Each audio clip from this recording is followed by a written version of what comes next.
Good morning, welcome to the Art Money Talk. My name is Mo. Today I'm doing a book review on Launching Your Art Career, a practical guide for artists by Alex Sloan. She's a gallerist and she's also an art consultant. You can purchase her coaching sessions online. However, I have to say she's not cheap.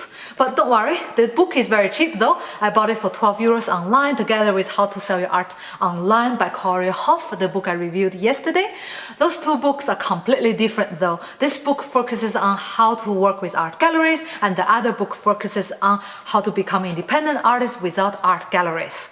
So this book came out in 2017. This is the second edition. I bought it in 2018, fresh out of the printer. So the information there is still very up to date. The first impression after reading this book I had is this is very practical, down to earth, and a lot of common sense. For example, in one chapter she mentioned, do not complain about one gallery in front of another gallery. Like for many people, this is like common sense, 100%. Like you don't need to tell me this at all. For some other people, this could be golden words. This could be lifesavers. This could be something I wish I knew when I was young kind of thing. Especially if you are a young art student or art graduate who does not have a lot of experience working with galleries or working in any other industry, I would say yes, then this book is for you. One art teacher mentioned this book on Amazon saying this is the definitive guide for what the art schools do not teach you.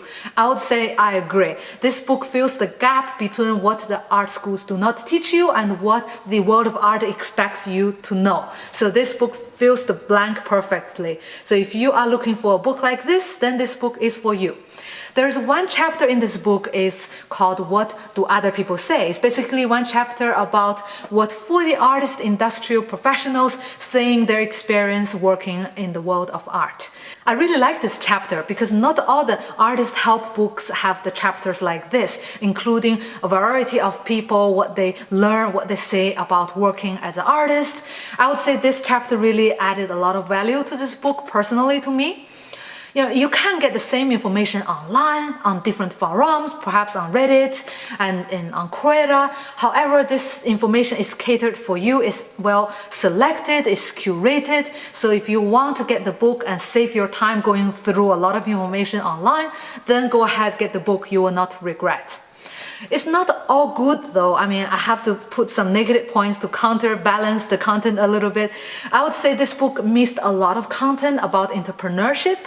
Because right now there are a lot of artists choosing to not work with art galleries. Instead, they try to sell their own art online, on the internet, having their own website.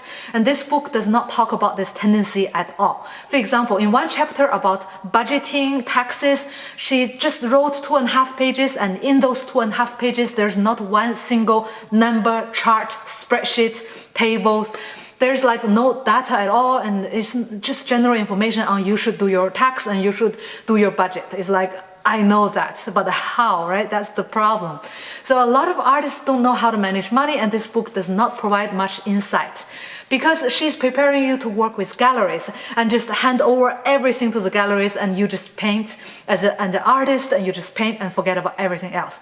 But this is not how things are right now. Things are changing. I mean, galleries are going to play a different role, and they're going to be, let's say, more like a distanced dealer instead of a babysitter. So artists should know how to declare their own tax, be their own boss. And I would say this book definitely missed this entrepreneurial part. Again, second point is this book missed also a part about making money as an artist. Like before you make it in the world of art, there's a gap between you graduate and you make it in the galleries. So perhaps there are 2 years you're not making anything. So making some pocket money in the meanwhile to sustain yourself is very important. She did mention in one sub-chapter just one paragraph on crowdfunding. However, she just said, I do not recommend you to use Kickstarter to finance your daily costs such as painting material and studio costs. In the case of Kickstarter, I totally agree with her. I think you shouldn't get a Kickstarter campaign to finance your studio costs. Kickstarter is not the best way. In this sense, I agree. However, she didn't give an alternative choice. She just said, pay it yourself, that's it.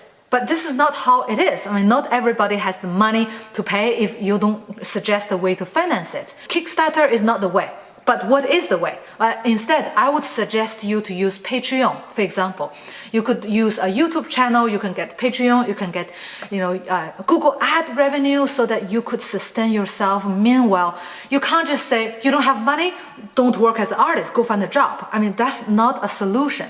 If she could use a little bit more ink on how to make money, meanwhile, before you're accepted in the galleries, it will be a lot better book. I would say it will add a lot more value. So as a conclusion, this book is for those art graduate or art student who doesn't have a lot of social skills or a lot of experience working as an artist. This book is very nice guide to as a first step entering the world of gallery. However, this book is not for entrepreneurs or not for mature people with a lot of social skills. You don't need this book to tell you, don't speak bad about galleries in front of another gallery. I mean, you don't need it anymore. So I would say this is a perfect book to have in any art school library. If I'm an art school teacher or art school librarian, totally I will buy 100 copies of this book to lend it to all my students so they can circulate and read it so they are more prepared to work with galleries. If you have a lot of entrepreneurial ideas and you want to make it on your own, working as an independent fine art professional, then this is not the best book for you. Perhaps you should get other books like How to Sell Your Art Online, or perhaps you should take another course on business management, for example. Then it will complement your art skills.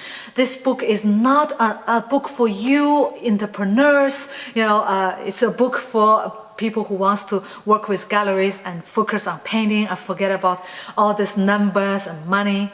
Okay, that's it for today. Thank you very much for watching and see you in the next video.